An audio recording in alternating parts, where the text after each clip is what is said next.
कि रिक्रूटमेंट रुके फाइल में। हम ये समझते हैं कि हम हर कदम पे और हर कोशिश ये करेंगे कि रिक्रूटमेंट रुके और साइकिल ऑफ वायलेंस जो है टूटे।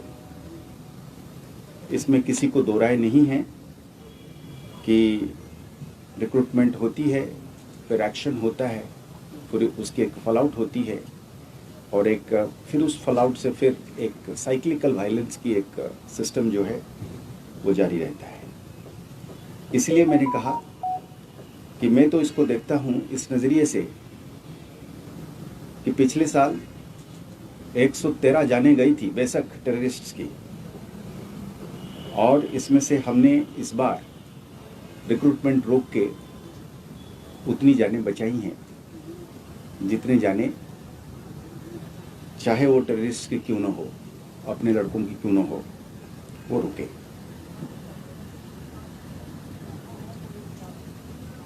सिविलियन किलिंग्स में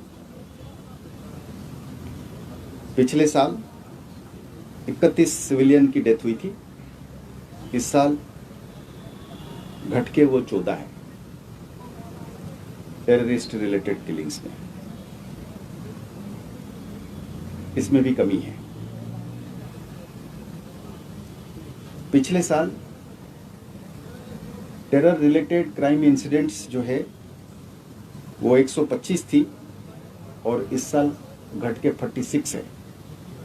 परसेंटेज के हिसाब से ये 63% की डिक्लाइन है।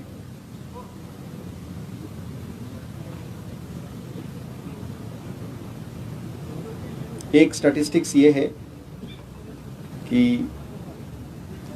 एक पीछे देखा जाए तो हर 3 दिन में एक टेरर इंसिडेंट हुआ करता था, अब अभी 9 दिन और 10 दिन में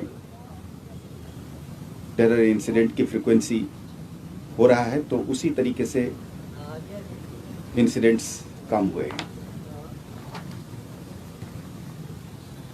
एक बहुत बड़ा फैक्टर जो हम मानते हैं कि हमारी पुलिसिंग और सिक्योरिटी मेजर्स में है वो ये है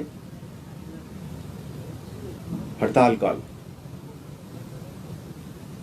हम सब लोगों को मालूम है 2021-22 इसमें लगातार हड़ताल call, public disorder, street violence में एक डेफिनाइट ट्रेंड है कम होने की, और पिछले साल ऑलरेडी कम था, इस साल और ज़्यादा कम हो गया है। अगर हम ऑर्गेनाइज्ड हड़ताल कॉल की बात करते हैं, ऑर्गेनाइज्ड हड़ताल कॉल का मतलब ये हो गया कि कॉल होती है, सेपरेटिस्ट आउटफिट्स या टेररिस्ट आउटफिट्स कॉल देते हैं बंद करने के लिए, और उसकी रिस्पॉन्स कैसा, तो उस हिसाब से 0 है। और जो हड़ताल कलें हुई हैं वो सब सरहद के पार से होती है और सोशल मीडिया पर इसको फैलाया जाता है। इसके पीछे कोशिश होती है कि एक इंटिमिडेशन भी रहे, एक प्रोपागेंडा भी रहे,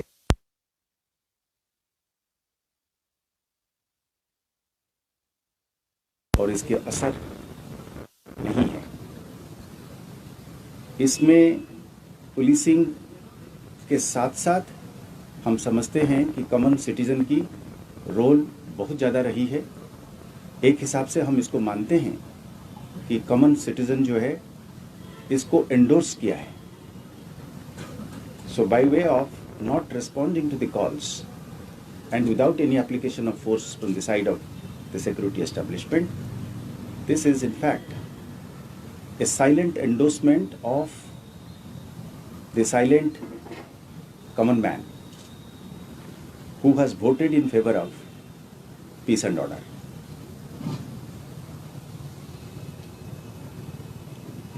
लॉ एंड ऑर्डर को मेंटेन करने के सिलसिले में सिविलियन कैजुअलिटी ये सेकेंड स्ट्रेट ईयर है जहाँ पे ये 0 है।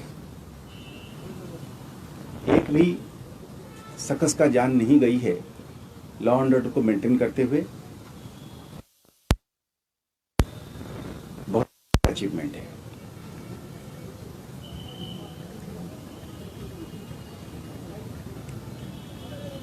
हड़ताल काल के साथ साथ स्टोन पेल्टिंग की जो इंसिडेंट्स है उसमें भी सिग्निफिकेंट कमी आई है। ओवरऑल स्टोन पेल्टिंग की इंसिडेंट्स जो है 50 to 60% की कमी है। और जैसे मैंने कहा था कि organised stone peltings, stray stone pelting of mischievous elements, 4 या 5 लोग मोहल्ले से निकल के 2 पत्थर मारते हैं, उसको हम फिर भी गिनती करते हैं। उसको गिनती करने के बाद हम कहते हैं कि फिर भी जो है वो 60% की कमी है। ऑर्गेनाइज्ड स्टोन पेल्टिंग जो हम सब लोगों को पता है एक योजनाबद्ध तरीके से एक कॉन्स्पिरेसी के तहत डिसरप्शन करने के लिए, एक मोबिलाइजेशन के तहत जो होता है वो भी जीरो है।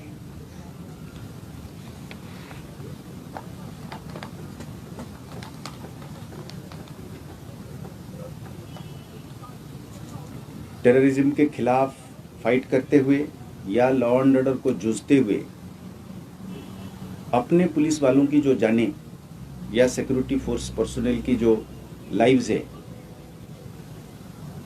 वो जो हम खोते थे वो भी उसमें भी काफ़ी कमी आई है। इस साल लास्ट ईयर 14 लोगों की मार्टरडम हुई थी। इस साल हमने 4 पुलिस वालों की मार्टरडम को फेस कर रहे हैं या फेस किए हैं, जिसमें एक डीएसपी साहब शामिल है, एक इंस्पेक्टर साहब हैं, 2 हेड कांस्टेबल हैं। कहने का मतलब है इसमें भी 71% की कमी है। पर जैसे मैंने कहा कि statistics sometimes does not really underline the real picture in its true nuances, but it is some rough measure as to show as to how things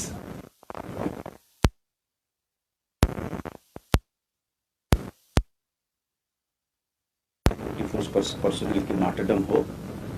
पर एक हम पीछे नहीं कर सकते हैं।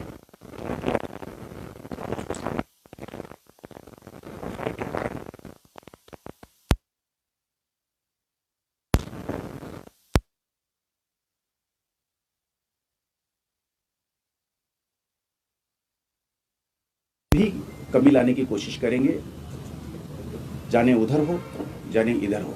जैसे मैंने शुरुआत में कहा था, हर life, her limb is precious to us. Our effort as a law enforcement agency would be to see that not even one life is lost. In this connection, this decline is something which we would like to improve upon in 2024.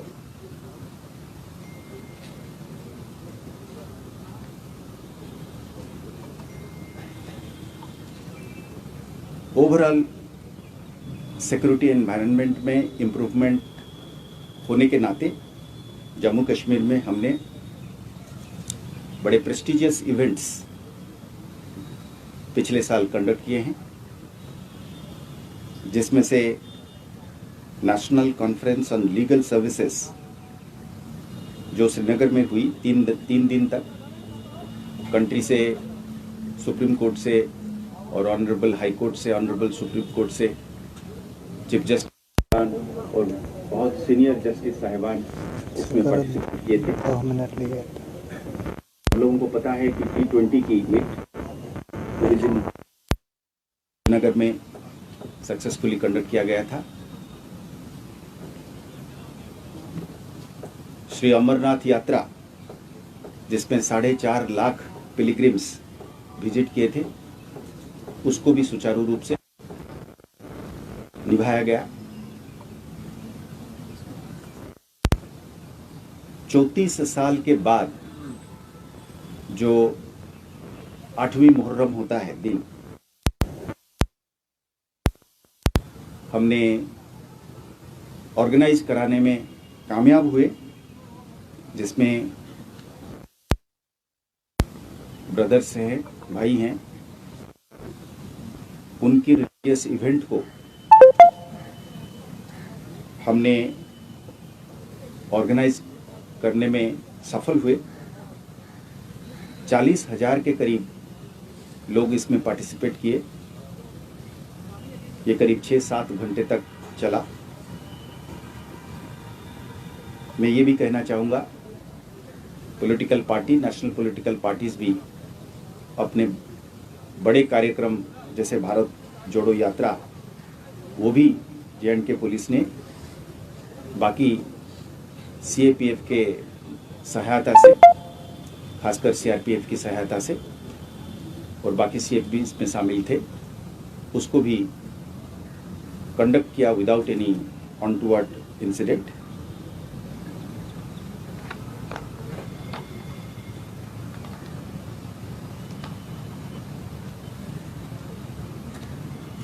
इसके साथ साथ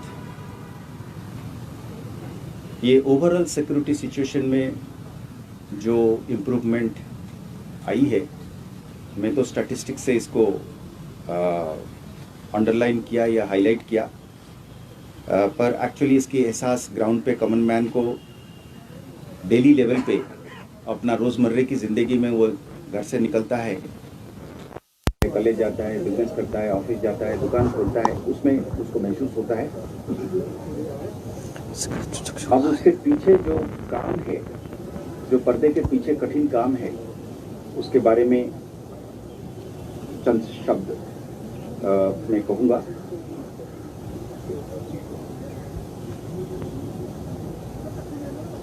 ये कठिन काम इसलिए है कि हम हमेशा ये कहते आए हैं कि सोसाइटी की एक लार्जर सेक्शन को, एक बड़ा सेक्शन को, चंद भर लोगों के लिए, मुट्ठी भर लोगों के लिए हम उनको उनके हवाले नहीं कर सकते, उनकी a couple of criminal elements, be it part of terrorist or separatist networks, or be it part of any other organized crime, we cannot leave the rest of the society to their whims and fancies. And it is in that connection, the action against such elements becomes inevitable, and that is the hard part of the work. उसमें हमने